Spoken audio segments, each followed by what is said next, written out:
ang salita ng Diyos. Amen. Sino pa ang magpapasalamat sa Panginoon? Amen. Pag sila, yumuyuko. Parang dapat sa last neto tatawagin isa-isa eh. Para Amen. Sino pa ang magpapasalamat sa Panginoon? Huwag tayong mahiya. Dahil ang Panginoon ay hindi nagsasawa sa atin sa kakabigay.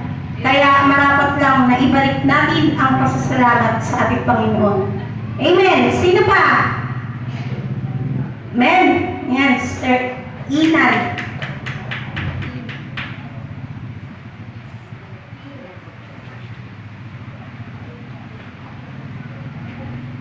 Hello. Magpapasalamat na po ako sa Panginoon sa araw na ito, sa biyaya niya. Hindi niya ako pinapabayaan. Sa dinaranas ko po ngayon, alam ng Diyos kung gaano kabigat sa akin ito. Alam ng Diyos kung gaano kahirap, pero katayanin ko. Dahil alam ko maraming naniniwala, kataya ko. Maraming nananalangin na kaya ko. Sa tulong ng Diyos, hindi po talaga niya pinapabayaan. Naging okay naman po ang pag-uusap po namin sa barangay yung kapitbahay ko. At nagpapasalamat po talaga ako kasi tinutulungan nila ako ngayon. Sinusunod nila yung gusto ko. At yan ang sabi ganyan, sabihin mo lang kung nakaka-distract sa'yo yung tugtog namin. Papatayin namin. Pero kung hanggat okay pa naman gawin yung tugtog nila, tuloy pa din daw nila. As long as hindi ako nadi-distract, sabi mo, gusto mo matulog, magsabi ka lang. Sabi niya ganyan. Pero okay na yung tugtog nila ngayon, gawa ng, ano ko lang naman, request na huwag nilang gamitin yung speaker na malaki nila. Kasi iba talaga ang dating sa akin. Ang paliwanag nga nila, sa dami ng kapitbahay, bakit ako lang? Sabi niya, bakit kami lang? Sabi niya. Sabi ko, hindi ko nga po alam eh, sumagot si Tyrone. Dahil nga, sa nararamdaman niya, sabi gano'n. Hindi po ito, sabi ko, hindi po ito trip-trip ko lang. Wala po kayong kasalanan para sabihin niyo na pinagtitripan ko lang kayo. Dumating nga po ako, kahapon po, pumunta ako sa kuya ko, ang lakas ng tugtog niya, nakaidlip ako. Sabi ko ganyan. Hindi ko po alam kung bakit yung, try nyo kaya huwag nyo gamitin yung speaker na yun. So yun, ginamit nila yung iba siguro ng speaker, kaya okay ako ngayon maghapon, ang dami kong nagawa. Salamat sa Diyos talaga sa pagpapala niya sa akin, sa araw-araw, na may mga taong gumagabay, may umiintindi. Okay lang sabihan nila ako ng may anxiety disorder or something yan. Okay lang yun, pangalan lang yun, at hindi ko piniklaim yun. Yun po yung sa akin. Salamat sa Diyos po. Amen. Amen. Pagpapala natin. Tunay nga na lahat naman ay madadaan sa mabuting usapan. Ako mabuti. Nag-aalak sa pastoran. Amen. Lahat naman nadadaan, di ba, sis? Hindi yung agad-agad na magkaaway-away. And then, lagi lang talagang manalangin sa Panginoon. Yan lang ang tanging sandata talaga natin sa ating buhay. Ang panalangin sa Panginoon. Makapangyarihan yan sa lahat ng bagay. Kaya huwag kang mawawala ng pag-asa. Andito kami. Ipapanalangin ka namin. Sasamahan ka namin sa laban mo. Higit ang Panginoon kasama mo sa iyong laban. Kaya, sabi ni Ellen, laban lang.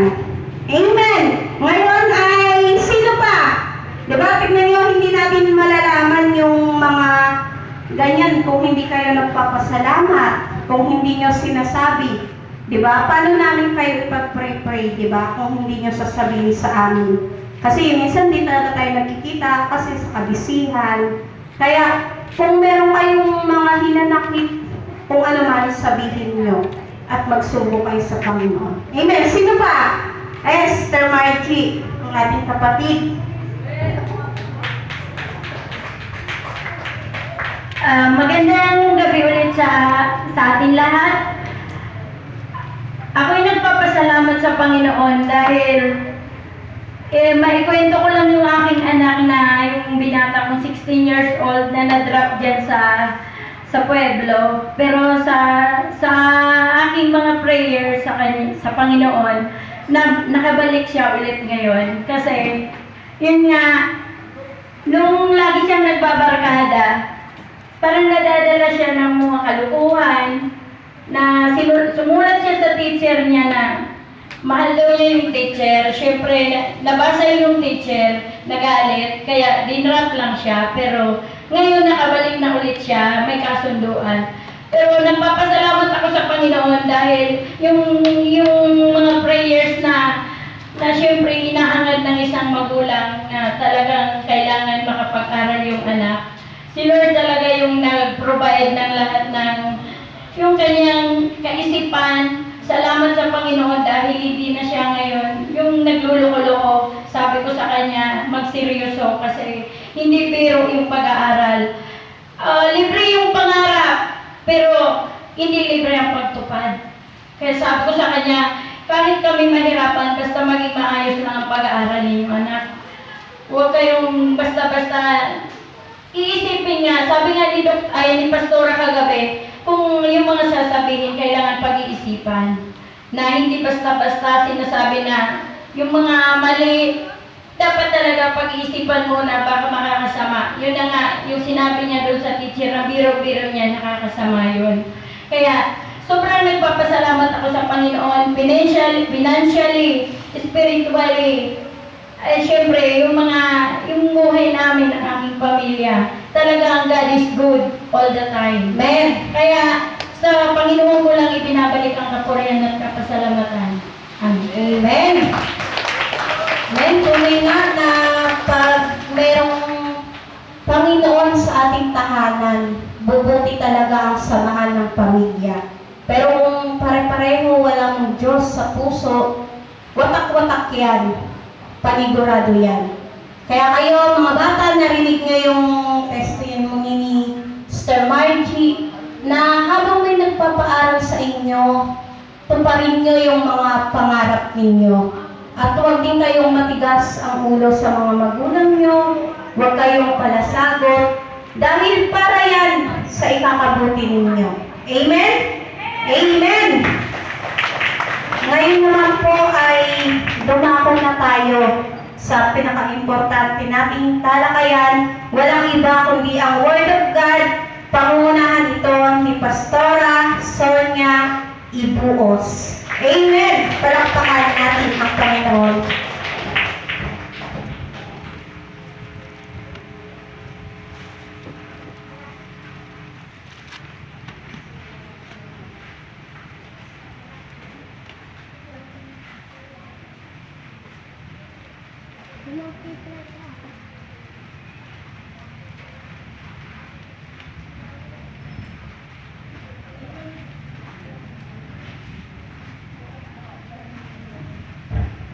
Ayan. Amen po mga kapatid. To God be the glory po. Ang ano po ng mga testimonies po natin ng ating mga kapatid. Amen. Palakpakan nga po muli natin ang ating Panginoon. Ang Diyos na hindi nagsasawa sa pagmamahal sa atin. Amen. Tayo lahat po ay tumayo bilang paggalang po sa salita ng Panginoon na matatagpuan po natin sa Hebrew chapter 4 verses 16, mga kapatid. Verse 16 lang pala. Sabi dito, kaya huwag tayong mag-atubiling lumapit sa trono ng mahabaging Diyos upang makamtan natin ang habag at pagpapala na tutulong sa atin sa panahon ng ating pangangailangan. Tayo po yung saglit na manalangin. Amen, Lord. Once again, O God, ito po ay iyong salita. Kaya hinihiling ko po, Diyos, na ikaw rin po, Panginoong Jesus, sa kapangyarihan ng Banal na Espiritu Santo, ang siyang magpaunawa sa amin nito. Ibigay mo sa amin ang wisdom na kinakailangan namin, ang understanding, ang knowledge sa Lord God. Hallelujah, para sa iyong banal na salita ito. Gamitin mo lamang ako, Panginoon, bilang isang sisidlan na walang laman. Ikaw ang magsalita, ikaw ang makita nila, ikaw ang marinig nila. Huwag mong hayaan, Panginoon, hallelujah, na makita nila ang aking katauhan bagkus ikaw na siya Panginoon na Lord God. Hallelujah, makapangyarihan at aking Diyos at tagapagligtas. And once again, Lord, I humble myself before you. Ang will mo lamang po, let your will be done at hindi po ang aking Panginoon. Salamat o Diyos sa iyong pinakamataas na papuri, pagsambot, pagdakila, at muli sa tayong pangalan ng aming Panginoong Jesus, ang lahat ng ito'y sinapot din na namin sa gabay patnubay ng Banal Espiritu Santo. Amen and amen. Tayo po lahat ay mga kaupo ng mga kapatid at patuloy na damhin ang presensya ng ating Diyos na buhay. Amen.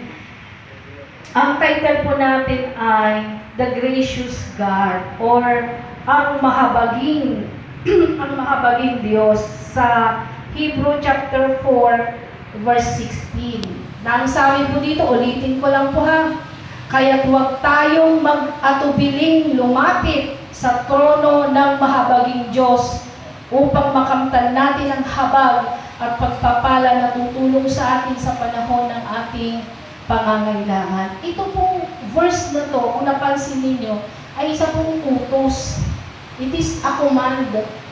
Inuutosan tayo bilang mga anak ng Diyos na huwag daw mag-atubili or huwag mag-alinlangan, huwag magkaroon ng agang-aga sa paglapit natin sa mahabaging trono ng ating Diyos na buhay. In times of trials, in times of needs, lahat po ng ito, tayo pong lahat ay malaya na makakalapit sa ating Diyos na buhay at anytime. Wala itong nakatakdang oras, walang nakatakdang panahon. Ito po ay in every season, anuman ang sitwasyon ng ating buhay, malaya tayo na walang agam-agam na makakalapit sa mahabaging trono ng ating Diyos upang ipaalam sa Kanya ang lahat ng ating pangangailangan. Ito man ay physical, ito man ay spiritual, o ito man ay patungkol sa financial, o kahit na anong aspeto ng ating mga buhay. Amen ba? Napakabuti ng Diyos, di ba? Napakamahabagin ng Diyos. Kasi tayong mga tao, kahit na tayo, mga kapatid, ay hindi karapat dapat sa Diyos.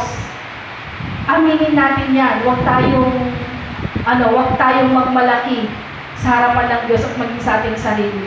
Diba? Hindi tayo karapat dapat sa Diyos. Isip pa lang natin, ang dumi na. Puso pa lang natin, pumapatay yan. Hindi man pumapatay tayo literal, pero yung ating kaisipan, pinapatay na natin ang ating mga kagalit. Ganon tayo karumi sa harapan ng ating Panginoon. But even though, kahit na ganon tayo karumi, inaanyayahan pa rin tayo ng Diyos, inuutusan pa rin tayo ng Diyos na lumapit kayo sa akin. Lumapit kayo sa mahabaging trono ng ating Panginoon. Nakukuha natin, church. Ganyan po kaganda ang kalooban ng Diyos patungkol sa atin. Kanya lang mga kapatid, itong paanyayang ito, para ito sa lahat. Para ito sa lahat sa atin. Wala itong pinipili, bata, matanda, may ngipin o wala, sabi nga nila, may buhok man o wala, lahat ito. Lahat tayo ay inaanyayahan ng ating Panginoon. Kanya lang, ito po yung senaryo. Hindi lahat tayo, pag lumalapit sa Diyos, makakamta ng katugunan ng ating mga panalangin. Bakit? Kasi ang sabi nito, huwag kayong mag-atubili o huwag kayong mag-alinlangan. To some of us, karamihan sa atin, aminin natin ito sa ating mga sarili. Sa tuwing tayo ay lalapit sa Diyos, lagi tayong parang sumusuntok sa buwan. Para tayong laging may agam-agam, may pagdududa. Tutugunin kaya ako? Makikinig kaya sa akin ng Diyos? Laging ganun tayo. Bakit? Bakit ganun yung attitude natin? Kapag tayo ay lumalapit sa Panginoon. Alam niyo po kung bakit? Dahil hindi po lahat tayo na nandito ngayon ay may tamang ugnayan sa Diyos. Kapag po ang bawat isa sa atin ay may tamang ugnayan sa Diyos, ito po ay para sa atin. Presidente Marcos. Kilala natin siyang lahat.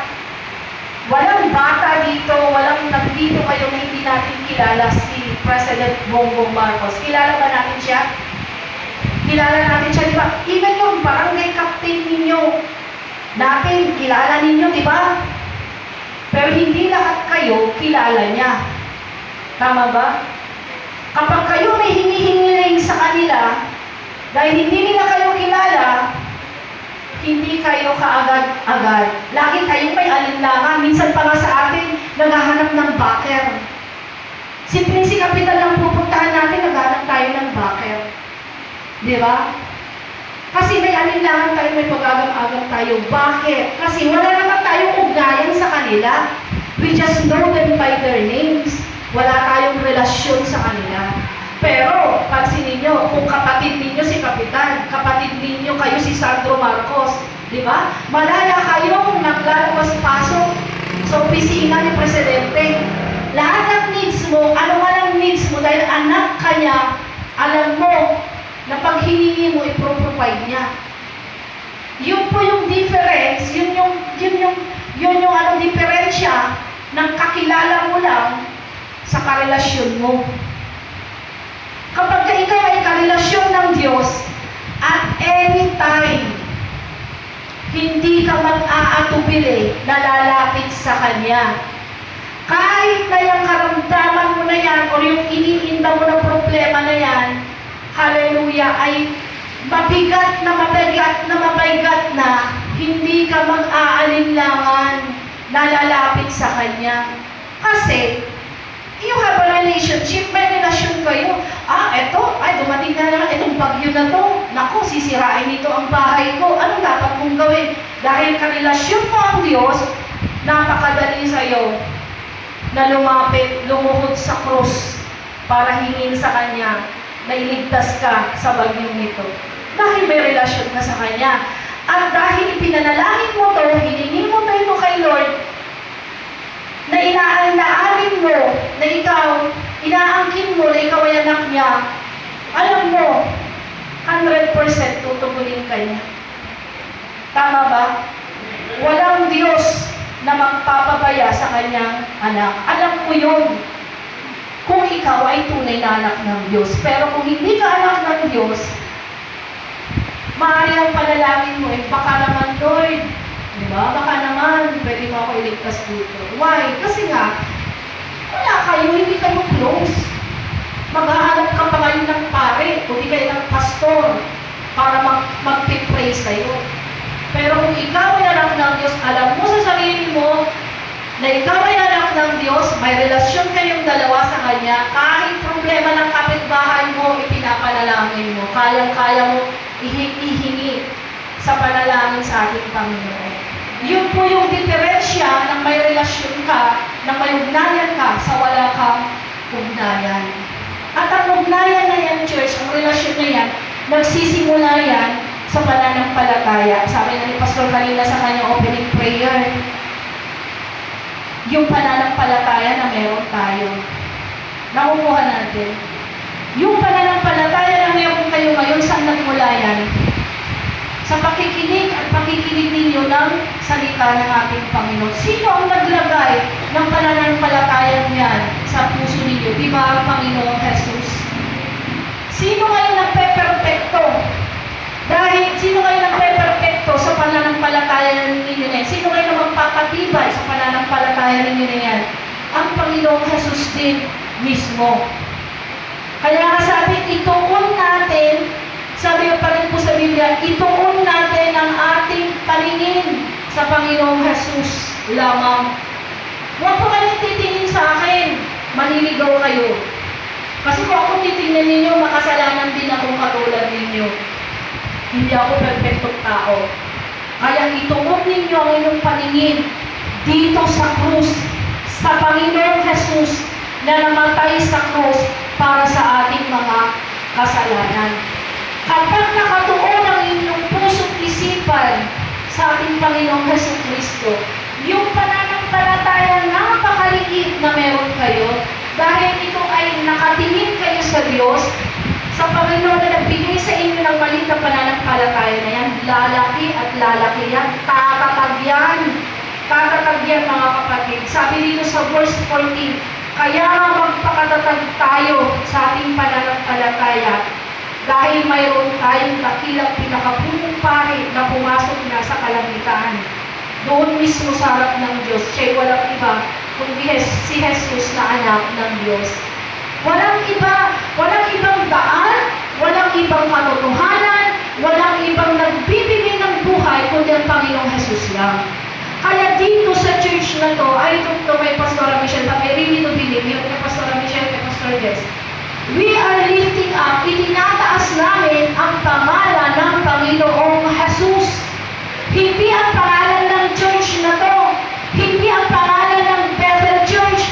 Ang nililift up namin ay ang pangalan ng Panginoong Jesus. Dahil siya lamang ang katotohanan, ang buhay, ang andaan, ang katotohanan at ang buhay, wala lang iba. Walang relihiyon. Lagi ko itong sinasabi every time na magkaroon ako ng pribileyo to speak. Lagi ko itong sinasabi, walang relihiyon ang makapagdadala sa iyo sa kalangitan. Malamang pa nga ang relihiyon na yan na magdadala sa iyo sa impyerno, pero hindi sa kalangitan. Nakukuha natin, ang itinuturo po ng Biblia, itong Biblia na to ay ang Panginoong Jesus, ang daan, ang katotohanan at ang buhay, wala lang iba. Hindi sa lakas mo, hindi sa edukasyon mo, hindi sa galing mong magsalita. Kahit ako ngayon, nagsasalita ako sa inyong harapan, only Jesus can save me. Kung ang sinasabi ko na po sa inyo ngayon ay hindi ko ipinapamuhay, kung sinasabi ko lang sa inyo to ngayon, pero malayo ang Diyos sa akin, never, never, never na ako ay makakapunta sa langit. Ang paraan lang para makapunta ako sa langit ay ang pananampalataya ko sa Panginoong Hesukristo. Wala nang iba. Siya lamang ang daan, ang katotohanan at ang buhay. Siya ang pinakapunong pari natin. Kaya naman daw sa tuwing tayo nananalangin, lagi natin sinasabi, sa pangalan ng Panginoong Jesus, aming Ama, lumalapit kami sa iyo. Dahil walang iba. Hindi kayo makakalapit kayo sa pangalan ng pastor nyo, sa pangalan ng pari ninyo, sa pangalan ng ama ninyo, even sa pangalan ninyo, hindi kayo tatanggapin. Tanging sa pangalan lamang ng Panginoong Jesus kayong kikilalanin ng ating Ama. At yun ay sa pamamagitan ng ugnayan ng bawat isa sa atin. If Jesus is in your heart, kung ang Diyos, ang Panginoong Jesus ay nasa puso niyo, kapatid, hindi ka mag-aatubili na manalangin. Hindi ka mag-aatubili na lumapit sa Kanya at any point of your life. Kahit na ikaw ay nasa gitna ng kaguluhan, asahan mo ang mahabang kamay ng Diyos ang siyang mag-iingat sa iyo. Si Pastora Levi, di ba? Marahil nakita lang siya ng binata na maraming bibig. Hallelujah. Inutusan ng Diyos ang binata yun para lamang, para to bless Pastora Levi. It is because Pastora Levi is anak ng Diyos. At ang Diyos ay hindi lamang kumikilos sa buhay ni Pastora Levi, but even to all of us. Kaya kung sino man kapatid sa inyo ngayon ang nagsasabi na kayo ay anak ng Diyos, siyasatin ninyo ang inyong mga sarili. Ako nga ba ay anak ng Diyos? Paano ninyo sisiyasatin ang iyong sarili? Una, nagbabasa ka ba ng Biblia? Kung anak ka ng Diyos, nagbabasa ka ng Biblia. Kung anak ka ng Diyos, nagde-devotion ka. Hinahanap mo ang salita ng Diyos para sa iyo sa araw-araw. Pangatlo, lagi kang nananalangin. Pang-apat, namumuhay ka sa kabanalan. Sabi na ng Apostol Pablo, hindi na ako ang nabubuhay sa aking sarili ngayon, kundi ang Panginoong Hesukristo na ang nabubuhay sa buhay na kinabubuhay ko ngayon. Ganun po dapat ang isang uri ng isang Kristiyano, mga kapatid. At makikita niyo yan sa inyong pag-iisip, sa inyong pananalita, sa inyong nararamdaman, sa inyong kinikilos, at sa lahat ng inyong pinupuntahan. Church, tayo pong lahat ay yumuko. At habang nakayuko tayong lahat, patuloy mong siya sa atin ng iyong sarili. At kung alam mo sa sarili mo na ikaw ay nagkukulang bilang anak ng Diyos, hindi ka nagbabasa ng Biblia, hindi ka nananalangin, lagi kang may agam-agam sa tuwing ikaw ay may pangangailangan. Lagi kang parang sumusuntok sa buwan, inaanyayahan kita kapatid. Minsan pa, sabihin mo, Panginoong Jesus, tinatanggap kita bilang aking Diyos at sariling tagapagligtas. Hindi ko kayang mabuhay sa mundong ito na hindi